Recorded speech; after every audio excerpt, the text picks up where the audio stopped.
Are you a beginner? Do you not want to make mistakes? Watch this video.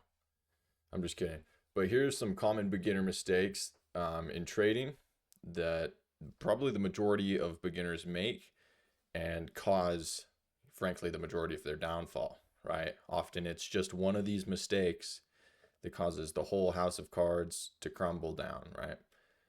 If you can't follow a stop loss, all of your gains could go to zero on one position. Um, it's happened to me as an amateur. So, the vast majority of mistakes made by traders, beginners, and experts are emotional. So, to achieve consistent big performance in the market, you cannot act upon your emotion and cannot let it cloud your judgment or clarity. Technique based mistakes are, frankly, likely nominal to your performance when compared with emotional mistakes. Although they are very important as well and should be consistently analyzed. So I recommend that every individual pursuing trading seriously attempts to rid their mind of emotional thoughts or statements. This can be done by journaling your thoughts when making decisions, then reading the journal and analyzing the emotionality of your statements. Um, Saying something emotional may seem like a simple expression, but this is a sign of underlying emotion in your subconscious that will likely arise in the future, affecting decision making in an important moment, right? In a high stakes moment, your emotion from wherever is going to arise, right? I mean, if you have a trauma from childhood of, let's just say, a dog, a dog bit you, and you haven't seen a dog since you were 12 years old, and you see a dog, you've never even thought of it, but that emotion is going to arise from your subconscious in that moment, and you're going to be overtaken by it, right? And you're going to be making your decision based on your predisposed emotion, right? So I will go over common actions and point out their emotional undertones here. There's two types of mistakes, like I was saying, is emotional and technique-based mistakes. I'll be starting off with emotional because, like I was saying, they're more important and frankly more, valuable to beginners, right? This is probably the majority of the mistakes you're making are emotional. Technique-based mistakes are generally more nuanced or intermediate to advanced. So point number one with emotional mistakes is not cutting stop loss or failing to follow your stop loss. Or sorry, not cutting losses or failing to follow your stop loss. This practically guarantees your capital ruin over the long term, right? If you had a 5% stop loss and then you go, whatever, I'll just hold this stock for forever, and the stock goes down 90%, you're smoked, right? So the reasoning for this is generally ego, right? And not being able to admit that you're wrong. When that stop loss hits, what's happening is that you're wrong, right? You were wrong on your idea, on your thesis, or whatever, right? On your plan. Your plan was wrong. Your strategy was wrong. And you need to take that on the chin and move on.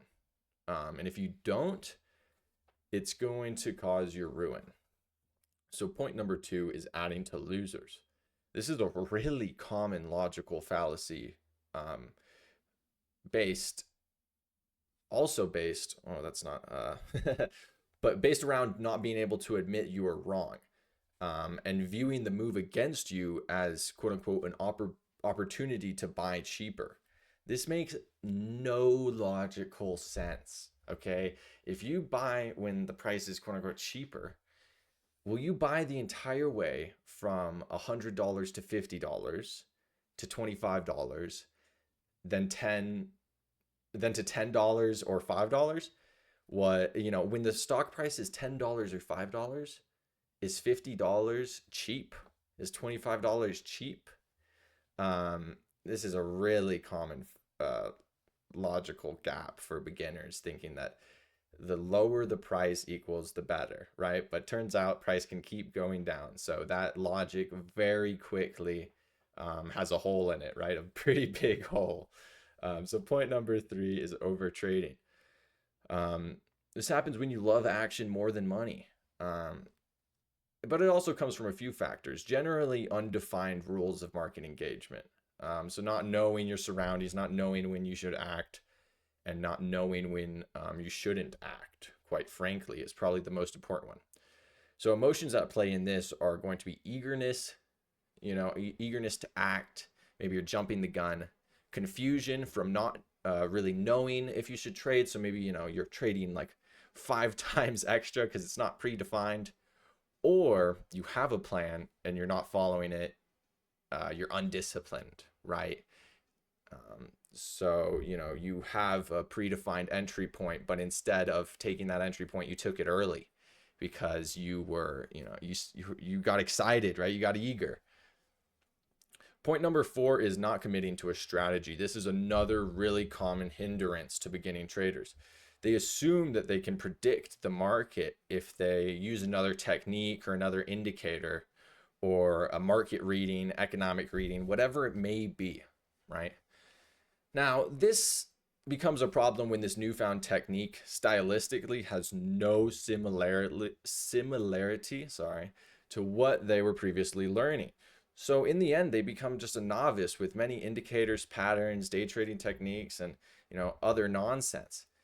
This stems from impatient and focusing on desire rather than just properly learning the process. The more indicators you have, the more styles you use to interpret the market, the more confused you're going to be. Imagine if when you were learning language, right, to speak language, you learned math in Chinese and you learned, let's say, social studies in Korean, or, and then whatever, right? So you imagine learning 10 different languages and matching them all together and then trying to be literate, right? Trying to be fluent. You're not going to be fluent.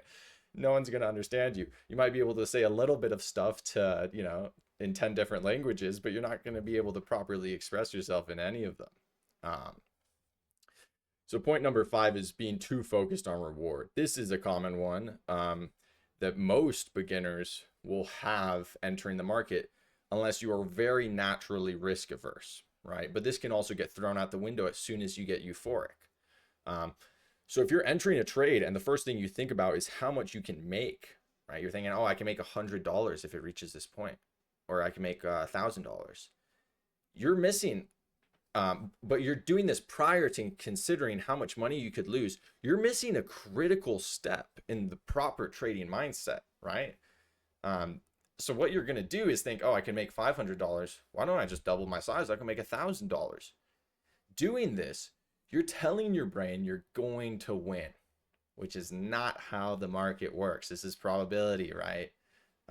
There is no guarantee. So doing that creates this mindset of only being focused on the reward, right? You're sizing up, you're increasing risk without even considering the risk. And in the end, this generally leads to excessive losses due to being oversized from your reward focused mindset, as well as not, anticipating a potential loss at all, because you're telling your mind, oh, I'm going to win, right? That's what you're focusing on, is the best case scenario. Now, I'm not saying you should only focus on the worst case scenario. I'm saying you need to focus on it and analyze it, right? And plan for it. You don't need to put all of your energy into it, of course, but if you don't have a plan for your worst case scenario, you don't have a plan at all, right? You're only, if you can only sail when the wind is at your back, then you're not going to get anywhere. You're not going to get far, right? It's not going to be good. So this is generally due to ego, euphoria, or greed. Okay, so point number 6, I went on a bit of a tangent there. But point number 6, don't follow their rules, right? So if you have rules, if you have a perfectly formatted plan, frankly, you could be the best market analyst in the entire world, predicting every single movement, quote unquote, predicting. I don't like that word. But if you fail to be disciplined to your plan, you will be faced with ruin, right? So if you if you can predict with 90% accuracy, or guess with 90% accuracy that this movement is going to happen, but as soon as that movement starts happening, you get anxious, you get fearful, you cut your position, and you shoot yourself in the foot because of your emotion. It doesn't matter that you're the best analyst in the world, right? It's all going to come crumbling down, and you're not going to be able to take advantage of your plan, your technique, your strategy, because you can't follow your rules, right? This generally just stems from all of the emotions, right? This can stem from ego, right? So you could think, oh, I'll put a 20% stop loss this time. I know better, right? This could stem from fear, right? So you could say, oh, when I'm down this percentage amount, I cut all my losses. But instead you get scared and you freeze, right? You don't act in fear. Or this could be greed, right? You could say, I'm going to sell when I reach this point. But you reach that point and you don't sell. You've registered your plan. Your plan is a success. You want more. You want it to be a great success. So you don't follow the rule. You throw away the plan and you say, I want more, I want more, I want more, right? When in reality, you could have planned for more, right? So you need to follow your rules. You need to follow your plan. Now, getting into common technique-based mistakes. Point number 1, failure to scale back exposure when trading poorly. This is pretty bad and can cause a quick cascade from your capital peak, potentially digging a deep drawdown hole before you eventually just get too beat up to continue. You need to format predefined progressive exposure rules to protect yourself in bad markets, and then take advantage of good markets. Point number 2 is failure to scale up exposure when trading well. This can cause a friendly market to barely positively affect your capital P&L due to you're staying at small sizing because you're likely scared and you don't have the technique established to progressively expose, right, into bad or good markets. So point number 3 is not nailing down decent profits when you have them. Now, whenever a trade is at a decent profit, you need to do your best to secure the profit when logical. If you have a win, why would you let it slip away? You can't, right? Like we're saying, greed. Also, just logically, it's not good, right? You've succeeded your plan. If your success turns to a net neutral, like nothing happened, then what's the point of even trading, right? You had what you wanted and you let it slip away and it turned to nothing. So you can't let that happen. Now, even more important is you can't let decent gains turn into losses. Now, allowing a winning trade to revert to a loser should absolutely never happen. And this needs to be done to ensure capital stability and edge consistency, right? So if you have a freaking 5R winner, you're up 50% on this trade and you let it come down to minus 10% hits your stop loss, that your capital is going to crash down and your edge is going to take a hit, because that was a winning trade and you let it turn to a loser because of greed or improper planning. So point number 5 is failure to manage risk to reward. Now, if you were allowing losers to become consistently larger than your winners, not just one or two, a gap that hit you harder than you were expecting, or you sized too large on a certain position, then your edge is going to rapidly slip away. You need to know your desired risk to reward, then maintain that ratio. So if you're a 3R trader, to not enter a 10% stop loss for a 2% profit, that would be a 0.2 R trade, right? A 0.2 risk to reward. Now, an occasional 2R or 4R trade, is normal. And frankly, anything past your desired R is good. But do not allow your ratio to slip far away from your desired R risk to reward ratio in the negative range. So point number 6 is poor selection criteria. A lot of trading styles or techniques actually just suck. Okay, so there is a fair chance that your trading technique might not even exhibit a strong edge or an edge at all, right? So you need to understand whether or not your criteria is even proven prior to committing to it. This can be done through a few ways, right? If you're learning from a mentor who had succeeded with it, then it's apparently it works apparently. Another method is the method explained in Mark Douglas's Trading in the Zone book, where he says you should, with nominal risk, right? So a risk amount you could accept, enter 25 trades with this strategy. And then based on the performance off of those 25 trades, you deduce whether or not to stick to this strategy or edge, right? So that's one way to do it.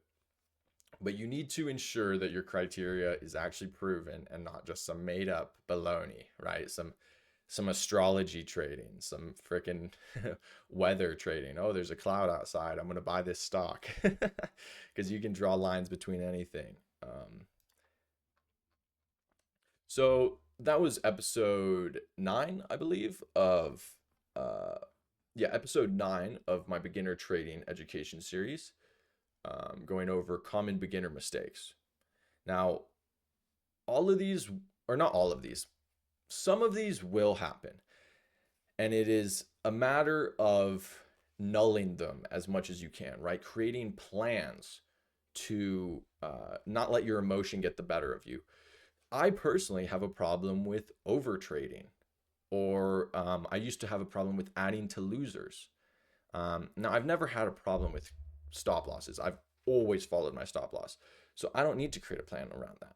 Now, with over trading, I do need to create a plan around that because that's my personal problem. Or adding to losers, right? I'll never do that because that is, it has nothing to do with my system, and logically makes no sense, and also, emotionally is a huge mistake. So you need to create plans around your personal error points, your personal attack vectors, if you will, and null the impact of those mistakes. You'll still make them. You're human. You're going to make your mistakes forever, but you need to null them, right? This is the part of learning, adapting, human nature, right? So that's the end of that video. If you enjoyed, if you found value, please like and subscribe. Thanks for watching. Hope you have a good day.